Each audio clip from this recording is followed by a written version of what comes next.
Sambungan bagian 3. Dengan kekuatan tak terbatas, para pemain oligarki dapat membuat kesepakatan di antara mereka sendiri untuk menetapkan harga, menolak manfaat tertentu untuk kelas bawah, atau membatasi jumlah barang yang tersedia untuk masyarakat umum. Pelanggaran terhadap hukum penawaran dan permintaan ini dapat berdampak buruk pada masyarakat secara luas.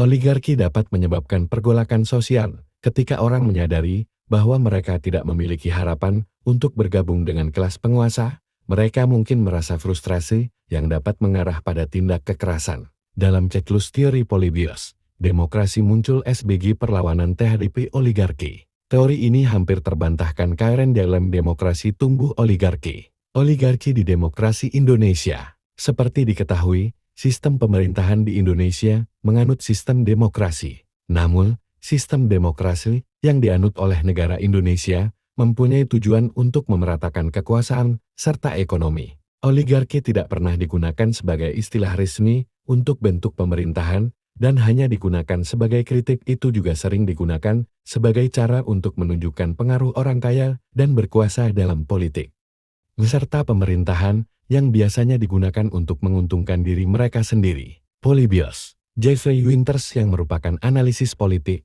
mengatakan bahwa demokrasi di Indonesia ternyata dikuasai oleh kelompok oligarki. Akibatnya sistem demokrasi semakin jauh dari cita-cita serta tujuan untuk memakmurkan rakyat Indonesia. Winters juga menjelaskan bahwa ketimpangan kekayaan di Indonesia jauh lebih merata antara kelompok kaya dengan kelompok miskin saat tahun 1945 jika dibandingkan saat ini. Hal ini terjadi sebagai akibat dari kelompok elit dan oligarki di Indonesia sudah menguasai serta mengontrol sistem demokrasi dan berlanjut Indonesia mempunyai oligarki demokrasi. Winters pun menambahkan, jika sistem demokrasi yang sedang berkembang akan semakin membuat oligarki merajalela. Hal ini bukan kesalahan sistem demokrasi, melainkan kurangnya penegakan hukum.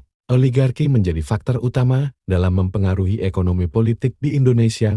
Oligarki sudah ada sejak masa Orde Baru yang dipimpin oleh Soeharto, dan terus berlanjut hingga runtuhnya pemerintahan Soeharto, yang semula oligarki sultanistik menjadi oligarki penguasa kolektif. Lantas oligarki tidak hilang begitu saja. Justru terdapat penekanan tentang bagaimana kekuasaan oligarki di Indonesia kontemporer.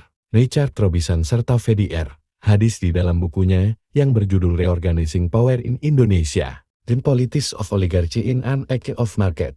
Mereka menjelaskan, jika oligarki yang terjadi di Indonesia tidak hilang pasca reformasi. Justru oligarki terus bertransformasi dengan cara menyesuaikan konteks politik di Indonesia yang didorong oleh neoliberalisme. Setelah kejadian krisis ekonomi, pada tahun 1998, oligarki bisa bertahan dan menjadi tokoh utama di dalam dunia bisnis di Indonesia.